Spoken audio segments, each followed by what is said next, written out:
Hello and welcome. सर्वांचं स्वागत आहे परत सर मॅथ्स क्लासमध्ये. तर जेईच्या PYQ सिरीजमध्ये आपण रिसेंटली झालेले क्वेश्चन सॉल्व करत होतो आणि 20 जानेवारीची शिफ्टवर पोहोचलो होतो आपण. 2-3 दिवस थोडं मी बाहेर असल्यामुळे पर्सनल कामामुळे थोडी सुट्टी झाली आणि ते व्हिडिओ अपलोड करू शकलो नाही.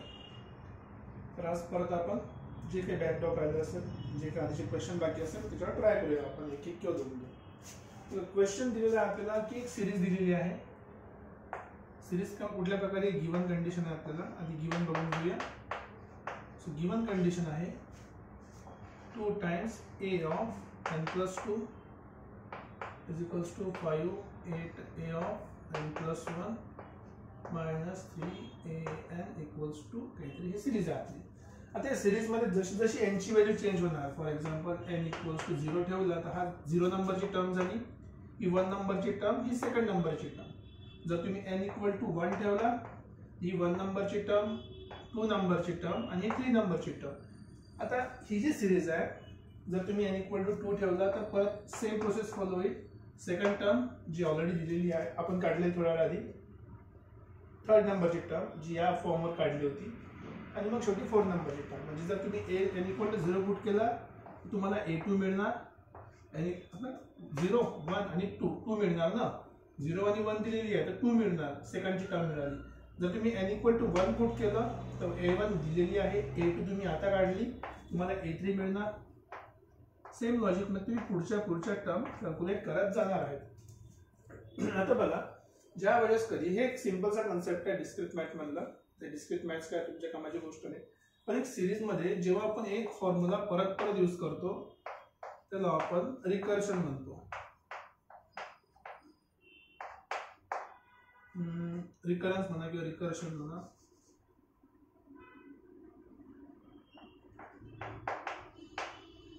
ठीक आहे, स्पेलिंग चुकलं असेल काहीतरी असं वाटतं मला, चुकलं असेल गॅरंटी आहे. रिकरन्स किंवा रिकर्शन शब्द वापरला जाते. आता रिकर्शन म्हटलं जाते तर अशा वेळेस या रिकर्शनला सॉल्व्ह करायला सिंपलची टेक्निक आहे.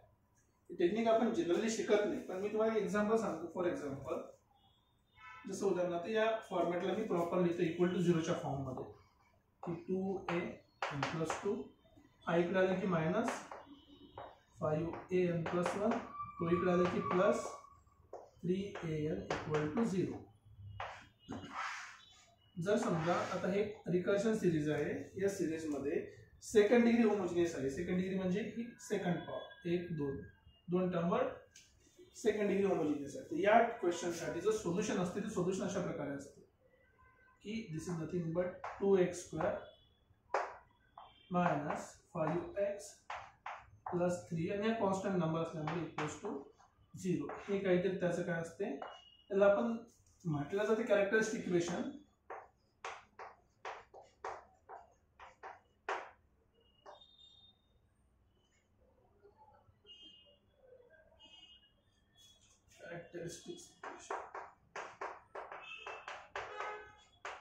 म्हणतो आपण कॅरेक्टरिस्टिक इक्वेशन. ठीक आहे, आणि याचं जे सोल्युशन असते ते आपले बनतात या इक्वेशनचे रूट्स. आता एक कन्सेप्ट आहे का बघा. बेसिकली काय होत आहे, ही जी आपली सिरीज आहे n plus 2, मी फक्त कन्सेप्ट सांगतोय, 5a n plus 1 minus 3a n equal to 0. बघा, जर मी इथे 0 पुट केला n equal to 0, n equal to 0, he value आपल्याला माहिती आहे, ही व्हॅल्यू आपल्याला माहिती आहे, हीच व्हॅल्यू आपली निघणार आहे, ती फर्स्ट व्हॅल्यू झाली. ठीक आहे. सेकंड क्वेश्चन सॉल्व करताना ही a1 होणार, ही a2 होणार, ही a3 मिळणार. आता बघा, a1 तर आपल्याला गिवन आहे, a1 आपल्याला गिवन आहे, पण a2 से काढण्यासाठी आपल्याला फॉर्म्युला एकदा यूज करायला लागला. तो वन टाइम फॉर्म्युला हवा, वो यूज करायसाठी एकदा यूज करायला लागला. इथे एक व्हेरिएबल आला आणि a4 काढण्यासाठी मला a2 पण पाहिजे आणि a3 पण पाहिजे. इथे व्हेरिएबल 2 वेळा यूज करायला लागला. लॉजिक सांगतोय फक्त. ठीक आहे, सेम लॉजिक. मग आता a2 आपल्याकडे ऑलरेडी आहे, 3 आणि 4 लागेल, तर परत 3 साठी 1 दा व्हेरिएबल यूज करावं लागेल, 4 साठी 2 वेळा यूज करावं लागेल आणि ही प्रोसेस कंटिन्यू सुरू राहील. एक व्हेरिएबल असणार इक्वेशन मध्ये काय असणार आहे, समजा व्हेरिएबल t, 2दा व्हेरिएबल यूज करण्यामध्ये काय असणार आहे t². ही मेथड. किंवा ह्याला तुम्ही जनरली काय लिहू शकता की एक बेसिक इक्वेशन आहे आपलं समेशनचं, ते आहे समजा x टाइम्स ए के समेशन, ही पूर्ण एक समेशन आहे सपोज ऍडिशन मधली, समेशन इक्वल्स टू 0 समजा, आणि के इक्वल्स टू डिपेंड करते 0 पासून स्टार्ट करता की 1 पासून. समजा 0 पासून केला अप टू n, आता 0 पासून स्टार्ट केलं बघा, 0 पासून स्टार्ट केलं तर के a0 कॉन्स्टंट टर्म झाली, ही पण कॉन्स्टंट टर्म आहे, त्याचा पॉवर 0 किंवा के पकडून घ्या, 0 जर केलं तर कॉन्स्टंट टर्म जाईल. ओके, आता जर मला समेशन करायचे 1 पासून, कारण की कॉन्स्टंट टर्म मला मिळाली, ती कॉन्स्टंट टर्म आहे, प्रत्येक वेळेस x राहणारच नाही, फक्त कॉन्स्टंट टर्म राहणार. आता जर मी इथे 1 पासून स्टार्ट करतो म्हटलं, 0 ठेवलं म्हणजे का ते कॉन्स्टंट येते ना, 1 पासून स्टार्ट करतो म्हणजे का बरं म्हटलं 1 पासून, कारण की बघा ही पहिली सिरीज 0 पासून स्टार्ट झाली, याचा आन्सर मिळाला.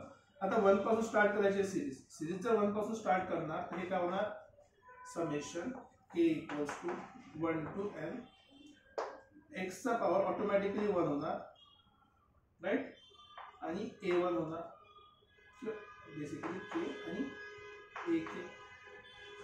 आता पण आपली ओरिजिनल सिरीज 0 पासून होती, इथे जर मी 0 पासून करतो म्हटलं, सपोज इथे जर मी 0 पासून करतो म्हटलं, इथे एक जो टर्म आहे तो x चा बाहेर काढावा लागेल, तर हा k - 1 होणार आणि हा झाला ak - 1. म्हणजे ही जी टर्म आहे ही झाली आपली, हा समजा n असेल तर हा an+1 किंवा k+1, दोन पैकी तुम्ही आधी घेता की नंतर. सेम जर याला मी आणखी एक टर्म मागे गेला समोर, उदाहरणार्थ k+1 च्या ठिकाणी k-2 पर्यंत गेलो, तर x चा पॉवर पण k-2 करायचा असेल तर इथे मला 2 बाहेर काढावं लागेल, x तर 2x बाहेर काढले. आता ही जी टर्म आहे ही an+2 झाली. बघा जेव्हा कधी an+2 येणार त्याच्यासोबत जी सिरीजचा कोएफिशियंट राहील तो x² चा आहे, जसे इथे an+2 हा जो कोएफिशियंट हा x² चा कोएफिशियंट आहे, n+1 असेल त्याचा कोएफिशियंट x असणार आहे, n+1 चा कोएफिशियंट x, आणि इथे कॉन्स्टंट साठी काहीच कोएफिशियंट नाही, 3 चा 3. ओके, आता हा कन्सेप्ट तुम्हाला नाही, हा डिस्क्रीट मॅथ्स मधला रिकर्शनचा कन्सेप्ट आहे, पण लॉजिक लक्षात ठेवा की इथे no variable, 1 time variable, 2 time variable, अशाच प्रकारे क्वेश्चन वाढत जातो. ठीक आहे, तर मी एक सिंपलचा लॉजिक ट्राय केलं एक्सप्लेन करायचं, डिटेलमध्ये घ्यायचं असेल तर क्लासमध्ये कधी घेऊ. आता आपण या कॅरेक्टर इक्वेशनला सॉल्व्ह करून आन्सर काढून बघूया. काय कॅरेक्टर इक्वेशन हे आहे, ठीक आहे. मग एक्स व्हॅल्यू काढून बघू. एक्स व्हॅल्यू काढायची असेल तर x is equals to -b, so -b plus minus under root b² - 4ac, b² 25 -4 a into c 2 into 3 divided by 2a, 2 times 1, 2 times 2. चलो x चे रूट काढू आपण, so -+ +5 plus minus under root हा झाला 25 -24 divide by 4.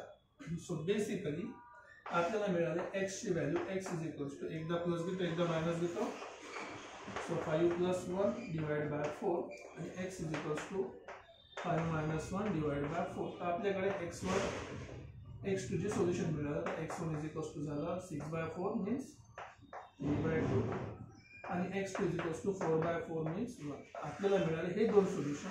He recursion series जर आपल्याला follow करायची आहे तर आपल्याला हे दोन रूट यूज करायचे आहेत, x इज इक्वल्स टू 3/2 आणि x is equals to 1. Okay, आता यूज कसा करायचा याचा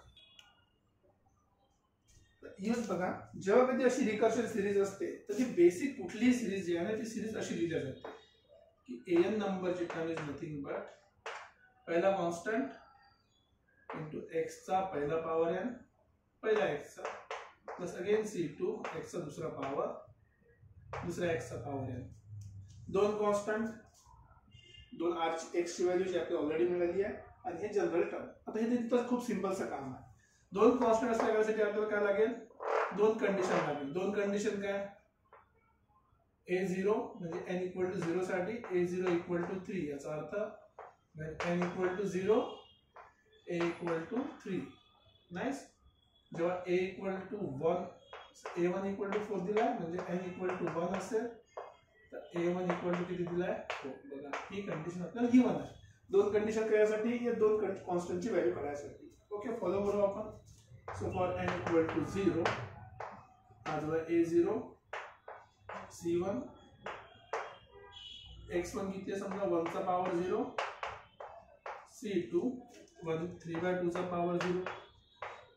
दोन्ही केस मध्ये 0 आहे तर काही प्रॉब्लेम नाही. a0 ची व्हॅल्यू मिळाली आपल्याला 3 हा झाला c1 प्लस c2 राईट. हे पहिलं इक्वेशन. परत for n equal to 1 n equal to 1 ठेवला होता तर आपल्याला मिळाला a1 is equals to c1 1 चा पॉवर 1 प्लस c2 3/2 चा पॉवर पण 1. सो बेसिकली a1 ची व्हॅल्यू किती आहे 4. So 4 equals to c1 plus 3/2 c2. बघा हे तुमचं इक्वेशन नंबर 1 आहे. इक्वेशन नंबर 2 आहे. दोन इक्वेशनला इझिली सॉल्व करू शकतो आपण. याच्या दोन्ही ठिकाणी c1 आहे तर दोघांना सबट्रॅक्ट करू आपण. लेट्स से 2 - 1 सॉल्विंग है ना. 4 मधून 3 गेला 1 राहिला. Okay, no problem. Is equals to c1 - c1 cancel 3/2 - 1 so 1/2 c2 बरोबर. 3/2 is 1.5 minus 1. So which implies that c2 is equals to 2. c2 equals to 2 मिळाला. आता c1 ची व्हॅल्यू कुठे काढा तुम्ही. हा 2 झाला तर हा 1 + 2 3. So c1 equals to 1. 1 + 2 झाले 3 आणि ओके. सो आपल्याला सगळं मिळालं आहे तर फायनली आपल्याला कुठली जनरल टर्म करायची आहे. So an is equals to c1 किती आहे c1 आहे 1 टाइम्स 1 चा पॉवर n प्लस c2 किती आहे 2 टाइम्स 3/2 चा पॉवर. सो बेसिकली आपली जनरल टर्म झाली an is equals to 1 + 2 into 3/2 चा पॉवर n. हे जनरल टर्म. आपल्याला समेशन करायचं. So let's say summation of an कितीसाठी ak म्हटलं. सो ak म्हणजे जनरल टर्म साठी ak 1 to 100 is equals to 1 to 100. Okay, no problem. So summation k is equals to 1 to 100. a की जो value ठेवाई थे 1 plus 2 times 3/2 to n. easy है. हा झाला आपला जीपी. हे झालं 1 ची ऍडिशन. सो 1 पासून 1 to 100 पर्यंतची सम. So sn is equals to 100ला 1ला 100 वेळा आपण काय केलं ऍड केलं असं वाटलं. एकदा सिरीज लिहिली आपण. सिरीज मध्ये काही प्रॉब्लेम नाही कोणाला. आता इझी काम आहे. सो 1ला आपण ऍड केलं आता किती वेळेस 100 टाइम्स पर्यंत. So basically it becomes 1 to 100. So 100 plus 2 times 2 बाहेर ठेवला. आता हा जीपी आहे 1 पासून स्टार्ट होत आहे. जीपी आहे ना 3/2 चा कंटिन्यू 3/2 1 पेक्षा मोठा आहे. सो बेसिकली काय म्हणतो आपण r to the power n minus 1 a into r to the power n minus 1. So a is 3/2 into r to the power n minus 1 divided by 3/2 minus 1. So simplify करें. So Sn is equals to 100 plus 2 1 to cancel 3 times 3/2 to the power n किती आहे 100 झाला. 100 terms आहे n minus 1 that is 99 minus 1 3 minus 2 1/2 cross multiply. So 100 plus 6 times ठीक है 3/2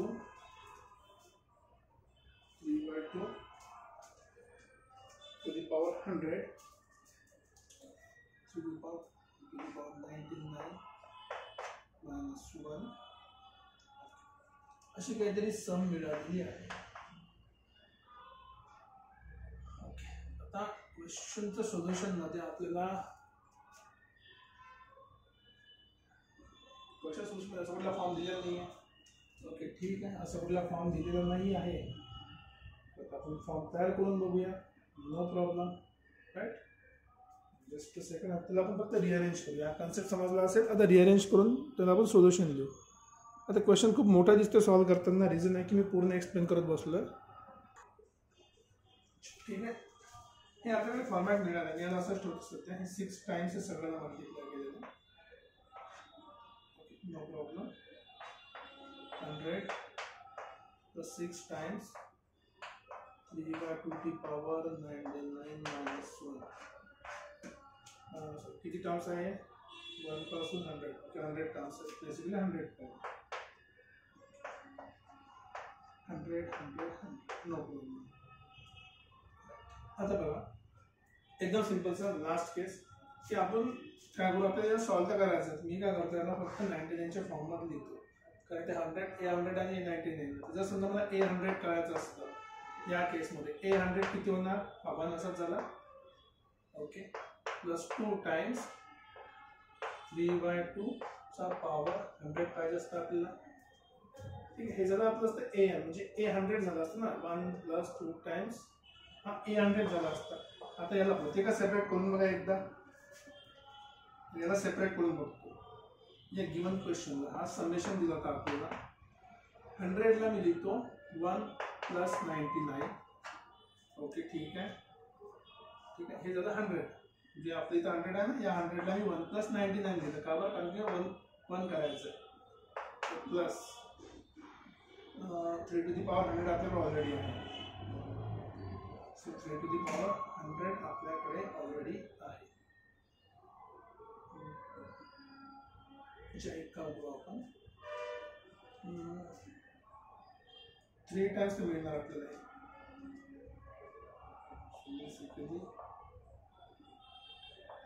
6 into 3/2 to the power 100 मिळाला. Okay, नंतर -6 झाला. हा 6 into 1 -6 झाला. रिअरेंजमेंटचाच क्वेश्चन आहे फक्त. इथे कसं आहे 1 प्लस करायचं कारण की आपल्याला 3 टाइम्स पाहिजे ना. क्वेश्चनमध्ये जर आपण इथे बघितलं 2 टाइम्स पाहिजे. जर 2 ठेवला तर बाहेर कॉमन काय निघाला पाहिजे? 3 निघाला पाहिजे. इथून जर मला 3 कॉमन काढायचं असेल, इथून पण 3 कॉमन काढायचं असेल तर 3 प्लस 97 करावं लागेल 100. हीच गोष्ट फक्त मी एक्सपांड केली आहे. काय केलं इथे मला 1 ठेवायचं आहे. ओके, आणि 2 ठेवायचं आहे. तिथे 2 ठेवला तर 2 सोबत जर एक्स्ट्रा टर्म होता 6 टाइम्स होता. 6 म्हणजे 2 into 3. इथून 3 मला बाहेर काढायचं आहे. इथून जर 3 बाहेर काढायचं असेल तेव्हा पुढे 2 भेटणार. तर इथे पण मला 3 कॉमन काढता आला पाहिजे. तसं लिहिलंय. आता बघा काय करूया. एकदम सिंपल सा क्वेश्चन. हा नंबर आणि हा पूर्ण नंबर सोबत ठेवतो. 3 times 2 into 3/2 to the power 100. बाकी राहिलं किती? 97 minus 6. ठीक आहे, नो प्रॉब्लेम. सो इथून 3 कॉमन काढला 1 plus 2 into 3/2 to the power 100. Okay, plus हा झाला 91. हा झाला 91. नाइस. ही जी व्हॅल्यू आहे कशाची आहे? A100 ची आहे. Sn is equals to 3 times A100 plus 90. Okay, तर आपलं सोल्युशन आलं असं काहीतरी. A100 plus 91.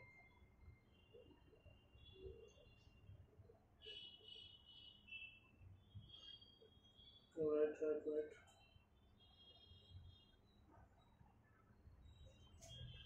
Sn is equals to 3A100 plus 91. तर आपला ऑप्शन आला सी. ओके, तर हे अशा प्रकारे आपण सोल्युशन काढलेलं आहे. आता काही ॲम्बिग्युइटी किंवा काही करेक्शन असेल तुम्ही कमेंट सेक्शनमध्ये लिहू शकता.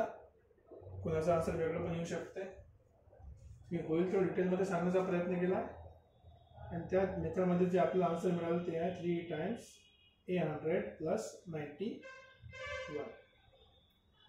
काही डाऊट असेल कमेंट सेक्शनमध्ये लिहा. चला, आवडलं असेल तर लाईक, शेअर आणि सबस्क्राईब करत चला. भेटूया परत पुढच्या लेक्चरमध्ये नेक्स्ट क्वेश्चन सोबत. Till then take care, bye bye.